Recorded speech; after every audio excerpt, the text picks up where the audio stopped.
Behind every unfunded female founder, there's a breakthrough waiting to happen.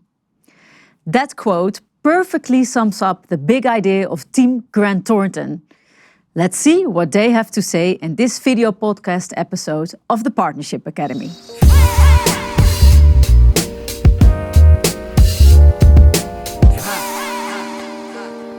Okay, so welcome, Team Grant Thornton, to the studio.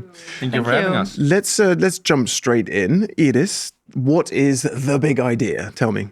Yeah, so we, as Team Grant Thornton, are committed to narrowing the gender funding gap by alleviating the process of obtaining financing for female entrepreneurs with our founder room. Mm-hmm. Because women are still underserved in the investor and financial world. Yeah. And they still have unequal access to financing. Before we get into the detail, I'd love to get a better sense of what the gap is that we're actually talking about. So what is the funding gap?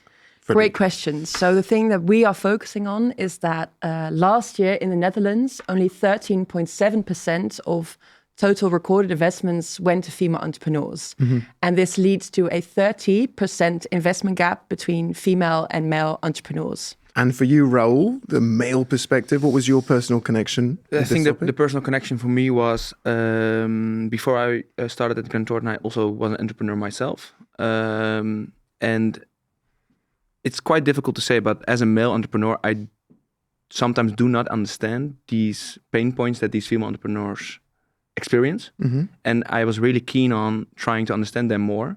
And I think with these three females at the table, I think we really got a cool perspective of how these female entrepreneurs, what they are experiencing, and how can we help them, become a better, not even a better entrepreneur, but how can we help them grow their business even more? I think that's interesting how you said, a better entrepreneur. Though. Give me an example of how your view has changed from before and well, I think the problem isn't lying with these female entrepreneurs. So I think we don't need them to be better entrepreneurs themselves. I think the system is just male-dominated and focused on male entrepreneurs. Mm-hmm. And I think that's kind of the core of the problem. And I think our solution, but we'll get into that later in this podcast, but I think our solution is more focused on how can we help these female entrepreneurs grow their business even more with not becoming better, but just try and work through the system a little bit. Interesting. So rather than change the system with your idea, you want to kind of change the behavior or I think it's components of the system. And I think it's really difficult to change the system itself because we're trying to be rational as well. I think the financing system itself is too big for us to change, I think. But I think little steps, step by step, we can change maybe the bigger system. Iris, maybe you can start by explaining who is this actually aimed at? Yes, it's women, but a certain type of woman, a certain type of investment. Break that down for me. Yeah, so for now we've decided to keep it quite broad. So we're focusing on female founders or female entrepreneurs that have a real growth ambition. And that's all the requirements for now. So they want to scale their business. So you must already have a business. Yeah. You can be a self-trade. You can do anything. Have okay. your own business, but just wanting to scale and wanting to use financing for it. To scale it, yes. Okay. And what's the next step then, Vivian? We see in our pain points that there is some sort of a mismatch between what the investor expects from entrepreneurs and also what the women know. So we want to help them get the knowledge for when they get to the table with the investor, so that they are more confident and they know what they need to tell them to convince them to invest in their business. What's going to happen when I call up? Within our founder room, we really get to the bottom of, what's your ambition? Where do you want to stand in 5 years? We really want to talk you through, your 5-year plan, maybe your big, hairy, audacious goal. Where do you really want to go? Shoot for the stars. And then we also kind of test the possible match between the female entrepreneur and a possible investor. So we see what type of finance might suit you best. A result of that room could be we link you to a potential investor, do a warm introduction, because that's one of the benefits of doing this within the context of Grant Thornton, is that we do have the investors in our network. Yeah.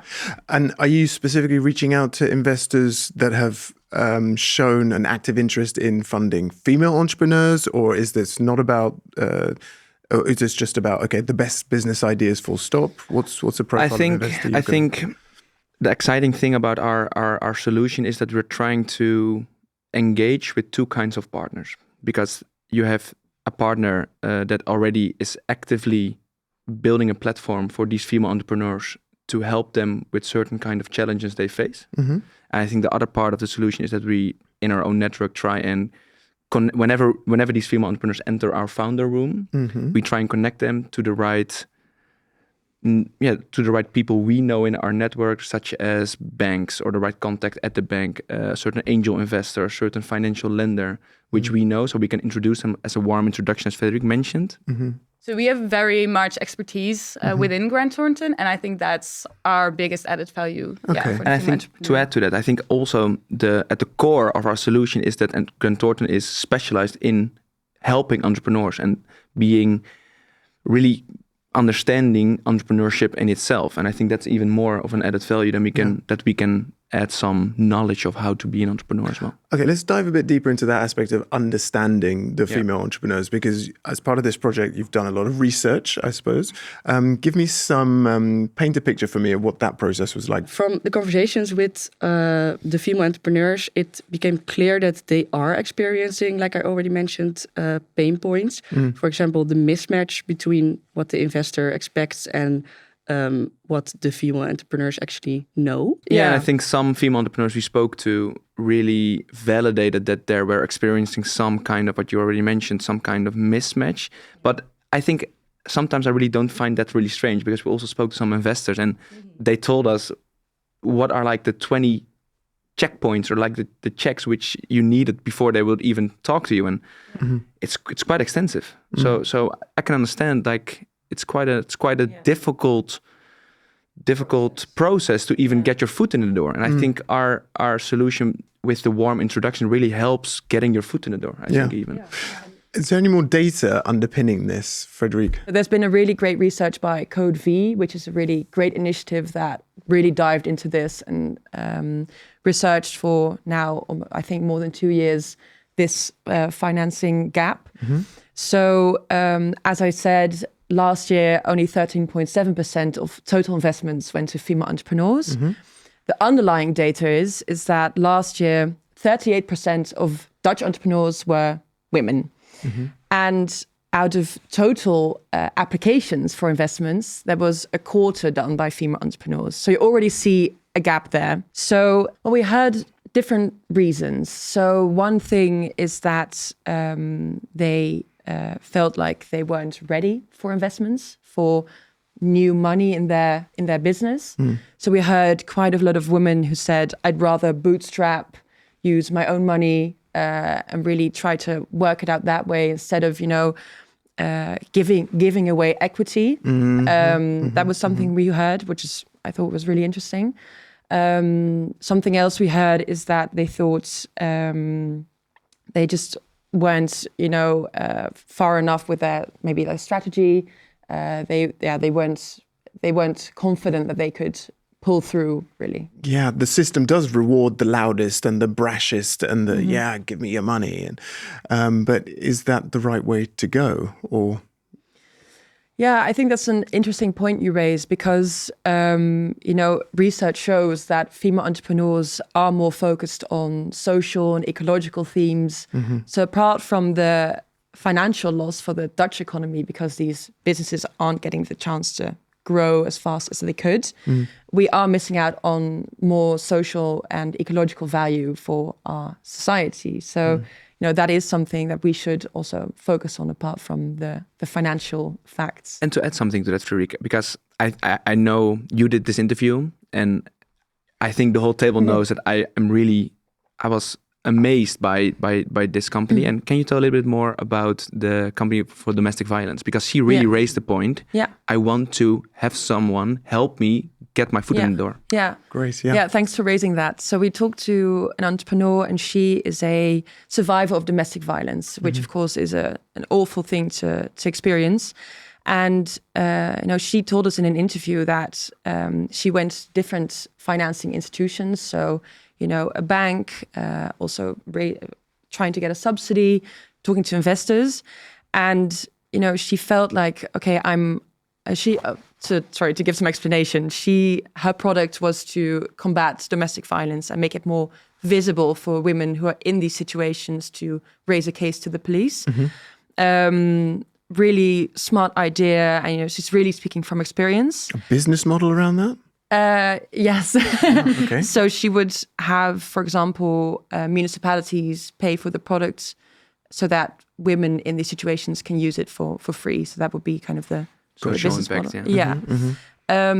And she felt like when she was pitching her idea to these investors, they didn't understand the problem. They didn't, they thought, of course it's awful, but they didn't understand, Was it more that they couldn't understand how they would make money out of it? Exactly. So you raise a really like they were important speaking question. a different language. Exactly, yeah. And she literally said, I really could have used a trusted advisor by my side, to help me navigate this labyrinth of financing opportunities. And, that's where we really thought, okay, that's where we can really make a difference to both help, for example, this entrepreneur with kind of the business side of things. So, which type of finance would be the right fit for you. Yeah. But also just to stand by her side and, kind of take away some of that stress maybe that she was experiencing. Yeah. I mean, and that would be, I imagine, when you're advising someone like that, super fulfilling. But what kind of backing are you getting from Grant Thornton as a company? Yes, we have really good internal support, actually. And, as Raoul said, our company is really there for entrepreneurs. So it's not as if we're entering new terrain. We just have to tweak our current proposition a bit to fit this group. Yeah. But I'm confident we'll get there. Let's get concrete and practical. I want to know when this is coming because it's clearly urgent. Give me an idea. Sure, yeah. So we're working on a pilot right now. So we're actually in the process of finding one female entrepreneur right now to do the pilot with on the short term. Then I'm sure there's lots of refinement to do. And would it be the four of you in the funders room giving that female entrepreneur advice? No, it will be a senior manager who is experienced with these types of founders rooms and proposition. We will be listening in and we will take charge of including her feedback then back into the... So pilot will be online and ready to go by, Raoul, give me a date. Before the summer. Super. Okay. And scaling it up, you'll get a green light to scale it up from in the summer leadership. Excellent. And the world will be a better place because that 13.7 number will jump up to 50%. It'll be 50-50 by when? 50-50. I think it's like end of 2027. Let's be ambitious. Let's go. Okay. Frederic, in terms of the numbers, though, what's the economic benefit at large from this idea?